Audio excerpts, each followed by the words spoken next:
Hello, welcome back to the channel. My name is Adrian.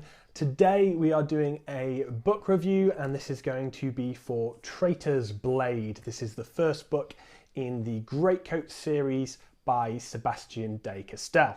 Now the Greatcoats is a series where I have heard Alan from the Library of Alexandria talk about endlessly. He loves this series. He loves that it's swashbuckling high fantasy with great friendships, heroic speeches, and a sense of real justice and honour. And that is something that he adores, and that is one of the reasons I have picked up Traitor'S Blade. It was not on my TBR for this month, as I'm sure you might be aware from my TBR video. I actually asked for someone to validate my choice to destroy my TBR to read this, and Kate over on the Discord said I should absolutely do it, so this is all her fault. Her channel will be linked down below. So yes, Traitor'S Blade. This follows our main character Falcio, who is known as the first cantor of the Greatcoats. The Greatcoats being an organisation that the late king instituted. They are essentially travelling magistrates who go around in their specific coats of office, and they go around applying laws to the dukes and to people who live in the duchies. The Greatcoats answer directly to the king, so they are not under any of the duke's particular authority, so they can rule against the dukes, and one of their main purposes is to keep the dukes in line and to be a voice of justice for the common folk. As the first cantor, Falcio was the head of the Greatcoats, and unfortunately as we start following them here and start following him here, this is 5 years after the death of the king. As such, the Greatcoats are not renowned. They are hated and despised. They are referred to as tattercloaks, sort of referencing their coats and how they have fallen from grace, or also they are referred to by many as Traitari, which means tattercloaks. As such, we are following Falcio in a first-person perspective, along with his fellow Greatcoats and friends Brasti and Kest.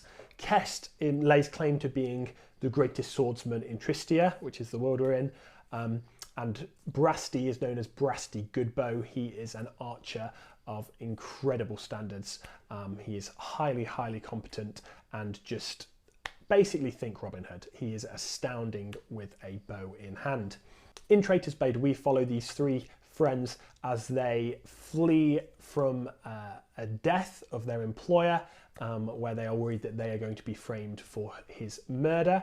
And they are trying to continue to do the will of the king, even though he passed away 5 years ago in a revolution. The feeling that I got reading this book was very much of a fantasy Three Musketeers. The camaraderie we get between Brasti and Kest and Falcio is incredible. I think the strongest parts of this book are when they are together and interacting with one another. There is a decent chunk of this book where we have Falcio isolated from them. And I did find Falcio an interesting, if tragic, character. In this first book, there is sort of two timelines going on. So we have Falcio in the present with Brasti and Kest as they are trying to keep going after the death of their king in this revolution. And then the other timeline is from the past. So we are following Falcio as he deals with the death of his wife, and as he then meets the king and becomes the first cantor in this organisation that the king is just putting back together. I really enjoyed in this book the sense of justice that the Greatcoats have, particularly Falcio. Falcio has a very, very strong character. He has an internal, sort of an intrinsic moral fibre, is how I'd say it. He is very, very intent and focused on doing what is right and just as the laws dictate.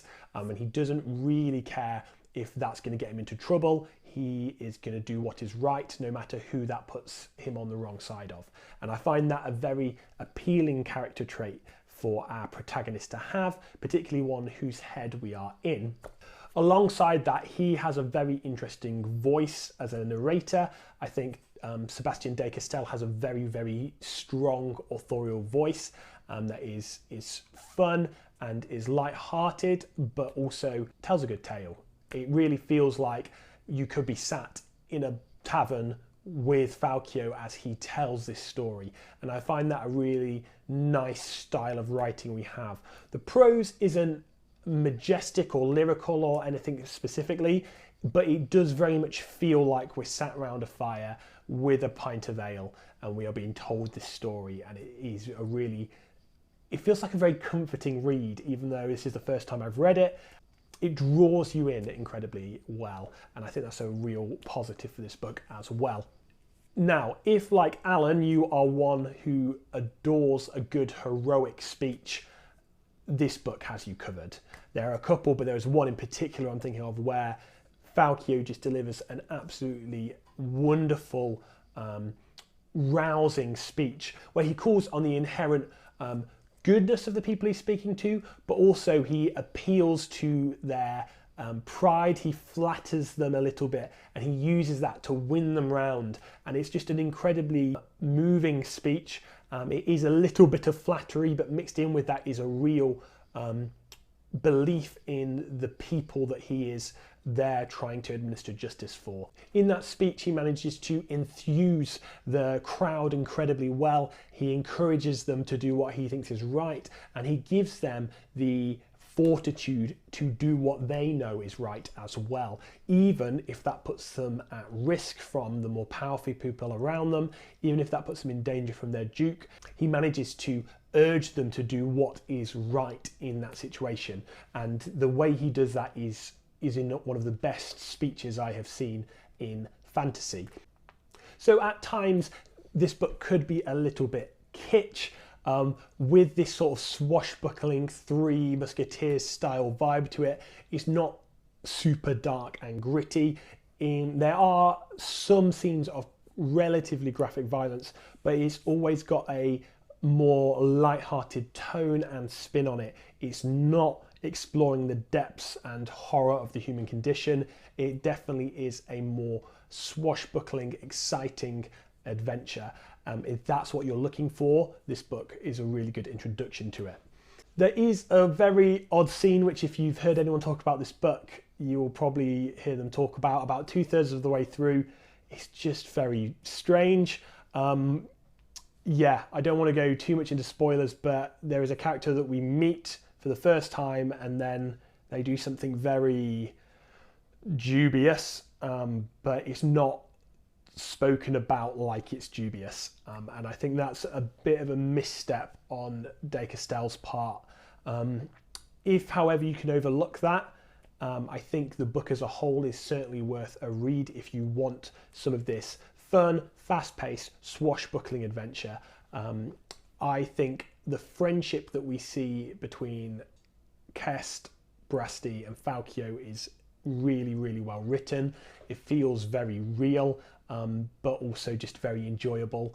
There is witty banter and witty dialogue that goes on between them, often at very inappropriate moments, at moments where they are in battle and there is no real way they could have that conversation, but give it a bit of creative license and enjoy it for what it is. Similarly, the fact that Brasti can penetrate the center of plate armor with arrows, I find highly questionable if you look at sort of historical sources and you look at modern replicas. I don't think you can really expect a longbow to penetrate plate armor like we see depicted here. But again, if you're willing to forgive some of the fine details and enjoy it for what it is, enjoy it for a adventure, a bit of a fantasy romp, with some really great stirring moments and speeches. If you want to enjoy it for that, this is a wonderful, wonderful book. And I can only imagine from what I've heard that the series gets better and better and better. Now, if you want a gritty, realistic examination of the human condition, this isn't it. So for me, this was a solid 4-star book. It wasn't reaching the heights of a 5-star book. I think some of the questionable moments sort of detract from it a little bit, but if you really want a good, strong narrative voice and you enjoy that kind of fun adventure in your fantasy books, and that's what you read for, that's what you're feeling at this moment in time you want to read for, then this is going to be a really good entry into a new world for you. I am already halfway through Night's Shadow, which is the second book in this 4-book series. So keep an eye out for reviews for all of these books on this channel over the next few weeks, because I can't see myself delaying much past the end of April for this series. I think I am going to fly through it because I'm having a lot of fun with it. I hope this has been a good review and it's been helpful for you. Do smash the like button. Don't forget to subscribe, and I will see you again soon.